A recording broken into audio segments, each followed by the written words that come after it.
अंधभक्त आप ये जान लें कि रोम रोम का मतलब इटली वाला रोम नहीं, रोम रोम यानी हमारे शरीर में, हमारे तन में। लेकिन आपको समझना होगा, इबादत किसी पॉलिटिकल पार्टी की जागीर नहीं है। मजहब नहीं सिखाता आपस में बैर रखना। हम वहां लड़ रहे थे किसानों के लिए, यहाँ लड़ रहे हैं बंगाली अस्मिता के लिए। तो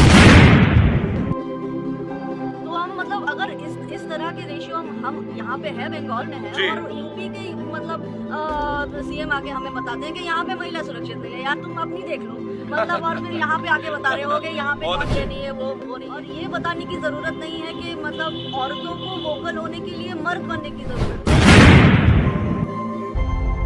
वेरी करेक्ट, वेरी करेक्ट। एक उम्मीदवार है जिसको टिकट मिलना है किसी और पार्टी से, वो यहाँ रहता ही नहीं है, वो रहता है शहर में। तो जब आप शहर में रहते हो तो इलेक्शन यहाँ क्यों लड़ने आते हो भैया?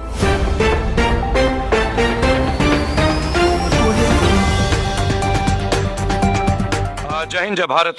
रेबल सदानंद पति इस वक्त नौदा, मेरी बड़ी दीदी मां समान शाहीना मुमताज, और बहुत सारे प्रश्न लोगों के आते हैं, और मीडिया के तमाम साथी, आप लोगों का धन्यवाद। आप लोग मेरी दीदी के लिए अपना समय लेके यहाँ आए हैं, और मैं ये सुनिश्चित करूँगा कि जिस जिम्मेदारी को मैं लेके यहाँ आया हूँ उस जिम्मेदारी को मैं 100% डिलीवर करूँ। तो मैं चाहूँगा कि आप अपने सवाल पूछें और फिर हम इस सेशन को शुरू करें। रेबल जी, सबसे पहला सवाल आपसे ये है जी कि आप पिछले 3 महीने से जी किसान आंदोलन में गाजीपुर बॉर्डर पर बैठे हुए थे। जी राकेश टिकैत जी भी आपके साथ थे जी। तमाम चेतावनियों का आपने सामना किया जी। तमाम तरह की धमकियां मिली, उसके बावजूद भी आप वहां जमे रहे जी। अब उसके बाद अचानक से आप भी और राकेश टिकैत दोनों बंगाल की तरफ रुख कर लेते हैं, उसके पीछे क्या वजह है? कौन सी ऐसी जरूरत महसूस हुई कि आप बहन जी के साथ आज यहाँ पर दिख रहे? देखिए, 2 बात मैं आपको बताऊंगा। राकेश टिकैत एक किसान नेता है जी, और हम लोग एक्टिविस्ट हैं जी। हम लोग राइट्स के लिए लड़ते हैं, ह्यूमन राइट्स के लिए। हम किसी राजनीतिक दल के लिए काम नहीं करते। बंगाल में अब जो रण हो रहा है वो अब किसी पार्टी का रण नहीं है, ये बंगाली लोगों के अस्तित्व की लड़ाई चल रही है। यहाँ पे एक परंपरा को थोपने की प्रयास किया जा रहा है। मैं आपको बहुत सटीक शब्दों में यूज करूंगा। मैं एक हिंदू ब्राह्मण हूं, मैं भगवान श्री राम की जय बोलता हूं, मुझे उसमें कोई दिक्कत नहीं, क्योंकि प्रभु राम हमारे रोम रोम में बसे हैं। अंधभक्त आप ये जान लें कि रोम रोम का मतलब इटली वाला रोम नहीं, रोम रोम यानी हमारे शरीर में, हमारे तन में। लेकिन आपको समझना होगा, इबादत किसी पॉलिटिकल पार्टी की जागीर नहीं है। यहाँ हिंदू, मुसलमान, सिख, ईसाई सभी मिलकर रहते हैं। मजहब नहीं सिखाता आपस में बैर रखना। हम वहां लड़ रहे थे किसानों के लिए, यहाँ लड़ रहे हैं बंगाली अस्मिता के लिए। और मैं स्वयं बंगाल से हूँ, मेरा पैतृक गांव बंगाल के बांकुड़ा जिले से, मैं आपको बताना चाहूंगा। और मंच पे आपके बिल्कुल बाजू में जो बैठी है ना, वो मेरी छोटी बहन है नाजिया। वो हमें फॉलो ही करती है और मुझे भाई भी मानती है। और मैंने अपने बहुत पहले एक वीडियो में बोला था, अगर कोई भी बहन मुझे आवाज दे, चाहे कुछ भी हो जाए, मैं उसके लिए मौजूद रहूंगा। बड़ी दीदी मां समान होती है। आप शाहीना मैडम की जब कहानी सुनेंगे तो आप आश्चर्यचकित हो जाएंगे। शाहीना जी वुमेन वोट में सबसे ज्यादा वोट पाने वाली पश्चिम बंगाल की कैंडिडेट थी। इससे पहले अबू ताहिर साहब यहाँ के विधायक हुआ करते थे। जब वो सांसद बने तो एमएलए की सीट जब खाली हुई, तत्पश्चात उन्होंने अपने बल पे, अपनी क्षमता से, अपने गुणों से, और इस इलाके में ही वो रहती हैं। आप अभी नौदा में बैठे हैं, मैं बता देना चाहूंगा आप नौदा में हैं। और मैं क्यों इनके लिए आया हूं ये मैं बता दूं, क्योंकि जो कैंडिडेट नौदा का है वो हकदार है नौदा के लिए वोट मांगने के लिए, पहली बात। दूसरा, ये दीदी के सिपाही हैं, ममता दीदी के।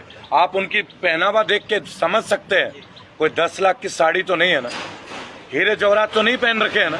आपको ये बताना जरूरी है कि यहाँ कथनी और करनी में फर्क नहीं है। यहाँ 8,000 रुपए, 8,000 करोड़ के जहाज में कोई नहीं बैठता, ठीक है। यहाँ 10 लाख रुपए का सूट और साड़ी कोई नहीं पहनता, और यहाँ चूड़ी भेजने वाले लोग नहीं होते हैं प्रधानमंत्री को।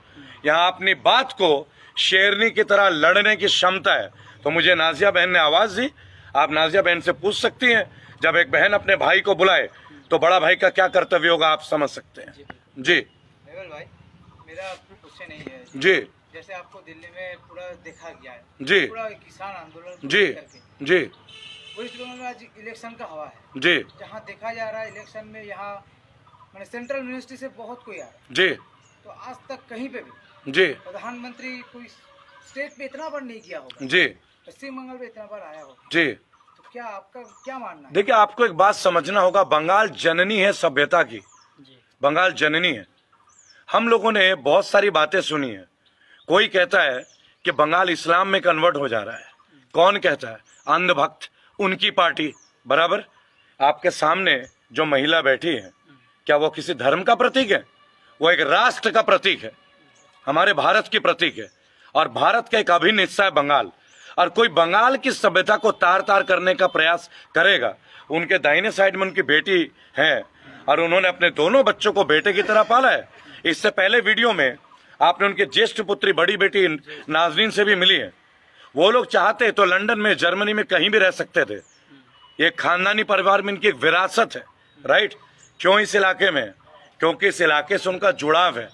रेबल हर उस जगह में जहां लोग जमीनी स्तर पे जुड़ते हैं। तो जब मैं किसान आंदोलन को देखता हूं, जब हमने राकेश टिकैत जी जब हम सब मिले, तो हमने एक बात बोला, किसान को बर्बाद किया जा रहा है, यूपी को बर्बाद किया जा रहा है, कभी लव जिहाद के नाम पे। आप देखते हैं फर्जी मुकदमे, फर्जी इनकाउंटर। अब बंगाल की बारी आ रही है, हम नहीं होने देंगे। ये तो मैं धन्यवाद दूंगा आपकी नाजिया जी, मैं आपको तहे दिल से धन्यवाद दूंगा कि आप बंगाल से मुझे वहां तक संपर्क करके लाए, आपने मुझे बुलाया और आपके बुलावे पे मैं आऊं, और तब तक हूं जब तक आपकी माताजी और मेरी दीदी एक इमैक्युलेट और बहुत बड़ी मार्जिन से यहां से विजय नहीं बन जाती।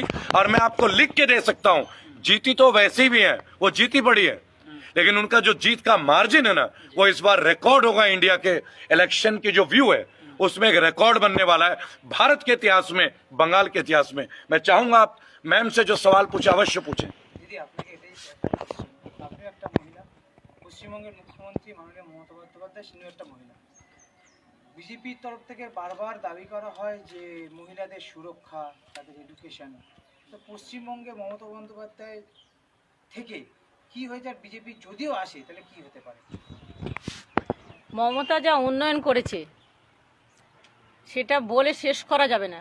কন্যাশ্রী, যুবশ্রী, পথশ্রী, প্রত্যেকটা প্রকল্প ওনার মাথার মধ্যে থেকে বেরোয়, উনি নিজের মস্তিষ্ক থেকে বার করেন, উনি কারো কাছ থেকে ধার নেন না। उनकी अपनी क्रिएटिविटी है। हमारी दीदी ने बोला कि ममता बनर्जी ने जो योजनाएं लागू की है ना, वो उनकी क्रिएटिविटी है। भारत में कोई भी राज्य सरकार नहीं है जो पढ़ने वाले बच्चों को 25,000 रुपए सीधे उनके खाते में देती है। क्यों नाजिया जी, कोई सरकार है क्या? आपने सुना है कि उत्तर प्रदेश में 25,000 दिया जा रहा है? नहीं, उत्तर प्रदेश क्या करेगा? उत्तर प्रदेश तो मतलब यही चाहता है कि मतलब कि बस चारों तरफ मंदिर बन जाए, पर मंदिर तो इस देश में है ही जी। बात मंदिर बने या ना बने उसकी नहीं है। बात यह है कि एडुकेशन का क्या, बात यह है कि जॉब्स का क्या, बात यह है कि पेट्रोल के दाम इतने क्यों है, बात यह है कि महिला की सुरक्षा की बात हो रही है।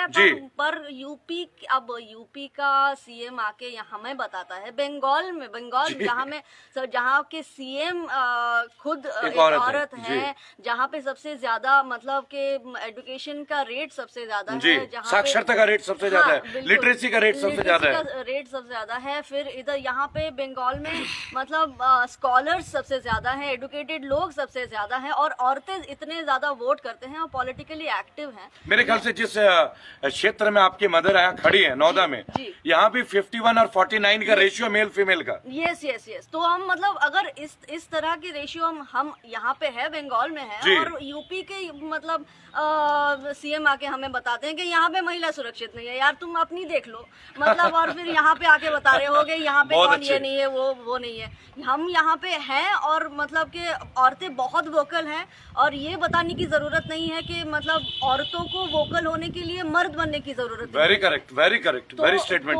तो ऐसा है कि मतलब हम तो है ही, पॉलिटिकली एक्टिव भी हैं, हम मतलब सोशली भी वोकल हैं, और हम यहाँ पे रहेंगे। मेरी माँ यहाँ पे पिछले बार भी एमएलए रही है, और हमने काफी सारे काम किए हैं। ऑफ कोर्स ममता बनर्जी के गाइडलाइंस में बहुत सारे काम किए हैं, और आपके यहाँ के रोड्स देखेंगे, यहाँ के टॉयलेट्स देखेंगे, घर देखेंगे, काफी सारे काम हुए हैं। देखिए, मैं एक बात पूछूंगा नाजिया जी, आपकी मदर का जो चित्र है लोगों में, দিদি আপনাকে সবাই নিজের মেয়ে মনে করে, নিজের বড় দিদি মনে করে, आपको सब अपनी बड़ी बहन मानते हैं अपने क्षेत्र में।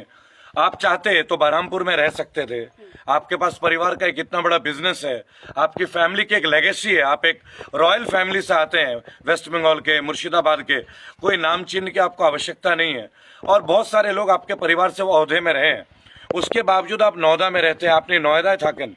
इसका क्या कारण है जो आप नौदा में रहने का सोचें? और हमारी दो बहनें जो हैं, नाजिया और नाजरीन, दोनों भी चाहते तो बाहर सेटल होते हैं, और मैं देखता हूं कि वो लोग बहुत प्रखर हैं। हम भी जब आते हैं, जिस तरह से हमारे साथ वो एडजस्ट होती हैं, या बाहर के प्रेस मीडिया आती है, जब उनसे कोई गोदी मीडिया वाला सवाल भी होता है तो भड़कती नहीं है। तो ये सब नोएडा में, खाली नोएडा अपनी जो থাকার প্ল্যানটা করেছেন ওটার কি কারণ, মানে क्या है এটার কোনো হিডেন আমার স্ট্র্যাটেজি? ছোটবেলা থেকে মানে আমার বাবার বাড়ি যেটা মালদা বাড়ি, জি, আমার নিজে কাকু জেঠু সবাই ডক্টর ইঞ্জিনিয়ার, ছোট থেকে আমরা এটাই অভ্যস্ত। কিন্তু গ্রামের বাড়িতে আমার দাদু কখনোই গ্রাম ছেড়ে যাননি, ওনাদের আসতে হতো বিদেশে থাক, যেখানে থাকো তোমার দেশে আসবে। আমারও সেটা ছোট থেকে ওদেরকে পড়াশোনা করেছি, বাইরে থেকেছে, হোস্টেলে থেকেছে, কিন্তু তোমরা আমাদের অকেশন যেটা হয় ঈদ কুরবানি তোমাদের বাড়ি আসতে হবে। देखिए मैडम ने एक बात बोला, না কেন যা- ওটা বাড়ি তোমরা আসবে, আসতেই হবে। সবার সঙ্গে দেশে মোলাকাত করবে, দেশে সবার সাথে সাক্ষাৎ হবে, ঈদ পুজো অকেশন যতগুলো ফেস্টিভ্যাল, যত ফেস্টিভ্যাল আছে সবাই আমরা এক হয়ে একত্রিত হয়ে গ্রামের মানুষের সঙ্গে যেটা মহব্বত যেটা আছে গ্রামে, সেটা কোথাও নেই। বাহ, আমার একটা প্রশ্ন আছে, এখানে কি কোনো ধর্মীয় দ্বন্দ্ব আছে? ভোটে কি এটাকে কোনো রকম ভাবে প্রভাব ফেলবে? এটা না, এখানে সেরকম নেই।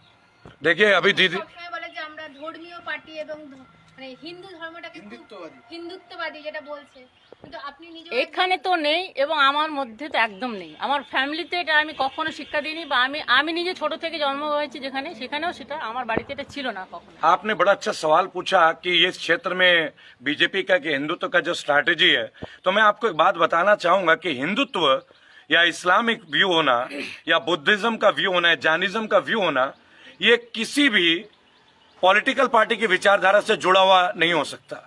रिलीजन हमारी अपनी एक चीज है जिसको हम फॉलो करते हैं, और इबादत हर कोई करता है अपने अपने तरीके से। मैं अपने धर्म में यकीन रखता हूं, लेकिन मेरा ये धर्म सिखाता है कि मैं सभी धर्मों का सम्मान करूं। ऐसा ही कुरान में है। आपको मैं बता देना चाहूंगा कि हमारे गीता में जिस तरह लिखा रहता है कि आप कभी भी किसी का हनन ना करें, उसी तरह कुरान में भी लिखा हुआ है कि अगर आपका पड़ोसी भूखा है और आप खाना खा रहे हैं तो आपकी दुआ कबूल नहीं हो सकती, पहले पड़ोसी को देखो। पहले पड़ोसी को देखना होगा। तो मजहब जो है, ये तो आजकल पॉलिटिकल एक व्यू बन गया कि लोगों को लड़ाना, लेकिन बंगाल एक्चुअली मजहब नहीं है। मैं आपको बताऊं, जो लोग मस्जिद के अजान या मंदिर की घंटी को सुन के परेशान होते हैं, ये अंधभक्त हो सकते हैं, हम जैसे आप जैसे लोग नहीं हो सकते। और भारत जो है वो शुरू से एक सेकुलर देश ही रहा है। मैं इसीलिए बोलता हूं कभी भी हिंदुस्तान ना बोले, हमारे मुल्क का नाम है भारत। आप देखिए आजाद हिंद फौज नेताजी सुभाष चंद्र बोस ने बनाया था, वो भी तो बंगाल के थे। किसी भी सरकार ने आज तक उनकी कोई खबर नहीं ली। केंद्र की सरकार ने बड़ी डींगे हाकी 23 जनवरी को आके, और अपने नाम से स्टेडियम बना दिया, वर्ल्ड का सबसे बड़ा नरेंद्र मोदी स्टेडियम। वो बंगाल के लिए क्या करेंगे? वो अब स्टेडियम का नाम भी तो नेताजी सुभाष चंद्र बोस के नाम पे कर सकते थे। तो लगता, देखिए हमें मोदी जी से कोई एलर्जी नहीं है, बात है विचारधारा की, बात है आइडियोलॉजी की। और हम लोगों की जो आइडियोलॉजी है, आप देखेंगे जहां भी बीजेपी शासित प्रदेश है ना, वहां क्राइम का ग्राफ एक लेवल तक हाई है। बंगाल में हम बेटियों को पूछते हैं, बंगाल में लोग चाहते हैं कि उनके घर में बेटी हो। जी एक क्वेश्चन है, कुछ ही देर आगे जी, যোগীনাথ যোগীনাথ योगी आदित्यनाथ जी योगी आदित्यनाथ मुख्यमंत्री को यह किया है जी, जे मंदिर में जाके पूजा देने बैठी है, लेकिन जो बैठी थी वो नमाज पढ़ने के जैसे बैठी थी। देखिए मैं एक बात बताऊंगा, मंदिर में जाके नमाज के मुद्रा में बैठना या मस्जिद में जाके मंदिर की मुद्रा में बैठना, ये तो लोगों की भावना ही नहीं होनी चाहिए। मैं अपना व्यक्तिगत एक राय आपको बता देता हूं कि जब दंगे होते हैं तो मंदिर और मस्जिद दोनों के दरवाजे खुल जाते हैं। मंदिरों में भी मस्जिद शरण लेते हैं, मुसलमान शरण लेते हैं, और मस्जिदों में हिंदू शरण लेते हैं, क्योंकि मजहब नहीं सिखाता आपस में बैर रखना। मेरे भाई, मैं हिंदू ब्राह्मण हूँ, और मैं जिस परिवार में बैठा हूँ और जिस बेल्ट में बैठा हूँ, ये पश्चिम बंगाल के एक बहुत बड़ा बेल्ट है जहाँ मुस्लिमों की संख्या काफी बड़े तादाद पे है, और ये उनका अटैक करने का एक लहजा है। आप जानते हैं मुर्शिदाबाद को हमेशा केंद्र की सरकार ने दबा के रखा। सबसे ज्यादा जो श्रमिक है, जो आपके भवनों का निर्माण करते हैं दिल्ली और मुंबई में, वो मुर्शिदाबाद से होते हैं। आपको समझना होगा, लेकिन उन्होंने इस क्षेत्र को भी मजदूर के लायक ही बना के छोड़ा है। अगर ममता जी की सरकार ना रहे तो जो हाल यूपी में मजदूरों का कोरोना में हुआ था, जो हाल बिहार में हुआ था, जो हाल मध्य प्रदेश में हुआ था, उससे भी बुरा हाल बंगाल का होगा। क्योंकि बंगाल में विद्रोह की भावना है। ये बागी शब्द बंगाल की देन है, नेताजी बंगाल की देन है, राजा राममोहन रॉय बंगाल की देन है, काजी नजरुल बंगाल की देन है, गुरुदेव रविन्द्रनाथ टैगोर बंगाल की देन है। राजा राममोहन रॉय तो एक ऐसे व्यक्ति थे जिसके लिए आज हम नारी सशक्तिकरण को देख पा रहे हैं। अब आप उसकी अस्मिता को तोड़ेंगे तो ये तो हम होने देंगे नहीं। জি স্যার কहा जाता है कि आप আমি আপনার এই কথাটা হ্যাঁ, একটা উত্তর দিতে চাই।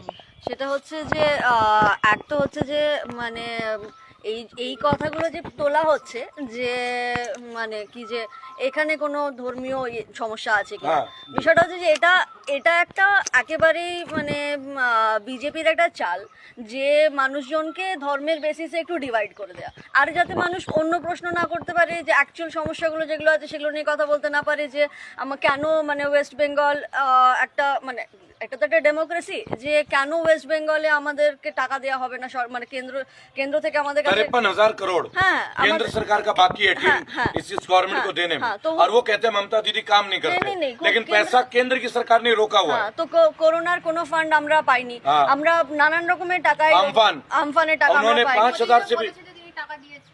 কোথায় সে টাকা ना हमें দিয়েছে आपको সেটা जवाब दूंगा as an activist I will answer this question very proper way. Amphan जो तूफान था, हजारों करोड़ का जनता का नुकसान हुआ। जो दीदी बोल रही है, जो नाजिया दीदी बोल रही है अभी, वो सीधी सी बात है कि केंद्र की सरकार ने बोला 1,000 करोड़ देंगे, और टुकड़ों टुकड़ों में जैसे ब्रेड खिला रहा हो, कोई मछली को आप ब्रेड खिलाते हैं ना, पानी में फेंक देते हैं, जबकि हजारों करोड़ का बंगाल की जनता का घाटा हुआ। और मैं आपको ऑन रिकॉर्ड एक बात बोलूंगा, मेरे पेज पे मलय भट्टक जो कि केंद्रीय मंत्री हैं, मीन्स स्टेट गवर्नमेंट के तृणमूल की ओर से और बंगाल के, और नदीमुल हक जो राज्यसभा के सांसद है, उन्होंने मेरे मंच पे बोला ऑन रिकॉर्ड 53,000 करोड़ 53,000 करोड़ केंद्र सरकार का बाकी है बंगाल में। जब आप बंगाल का पैसा टैक्स के लेके चले जाओगे और बंगाल को दोगे नहीं, तो बंगाल में काम कैसे होगा, ये सोचना पड़ेगा। ये केवल बंगाल की समस्या नहीं है, राजस्थान में भी यही हाल है, अरविंद केजरीवाल के साथ भी यही हाल है। Everywhere, wherever there is no BJP in the state government, they want They to do the play same this. thing. This ऐसे तो नहीं हो सकता कि अगर केंद्र में कोई और है, राज्य में कोई और है, तो आप पैसे नहीं भेजोगे, आप इस तरह की जी, स्कीम करोगे। जबकि ऐसा नहीं जीएसटी चल का टैक्स सकता। आप स्टेट से लेके जा रहे हाँ, हो। फिर। अच्छा, मैं एक बात आपको बोलना चाहूंगा और उसी के साथ इस वीडियो को कंक्लूड करूंगा कि मैं दीदी के साथ बैठा हूं, शाहीना मुमताज खान के साथ, और मैं आप लोगों से विनती करूंगा, रेबल फाउंडेशन से, जो भी मेरे फॉलोअर हैं और जो भी ये देखते हैं कि हम अन्याय के विरुद्ध लड़ते हैं, मैंने कोई वोट अपने पर्सनल के लिए आपसे नहीं मांगा। ये आपके बीच के नेता हैं, आपके बीच में रहते हैं, आप ही के गांव में रहते हैं 24 घंटे। कोई इलेक्शन का टोटाबाजी नहीं है, ये शोबाजी नहीं है। जो कहीं भी जाके वेरीफाई कर ले, 24 घंटे आप मैडम उनके बच्चों को यहीं देखते हैं। जब कोई पढ़ने जाता है तो जाता है, हमारे बच्चे भी जाते हैं, लेकिन यहीं पे रहते हैं। इनके सामने जो भी उम्मीदवार खड़ा होगा, क्लियर मैं एक बात बोलूंगा, सोचिएगा क्या वो रहता है, क्योंकि मुझे सुनने में आया है एक उम्मीदवार है जिसको टिकट मिलना है किसी और पार्टी से, वो यहाँ रहता ही नहीं है, वो रहता है शहर में। तो जब आप शहर में रहते हो तो इलेक्शन यहाँ क्यों लड़ने आते हो भैया? ये तो हेमा मालिनी वाली बात हो गई। ये हेमा मालिनी रहती है मुंबई में और इलेक्शन लड़ना है उनको मथुरा में। कोरोना के दौरान वो यूं करके ताली बजाती है मुंबई में जी, और उनके जो विधानसभा क्षेत्र के लोग हैं वो मर रहे थे यूपी में। तो ये गलती आप लोग मत कीजिएगा। रेबल फाउंडेशन तन मन से, पूरी क्षमता से, पूरी एनर्जी से शाहीना दीदी को जिताने के लिए तत्पर है, और वादा है हमारा बहुत बड़े मार्जिन से, और नया कीर्तिमान स्थापित होगा।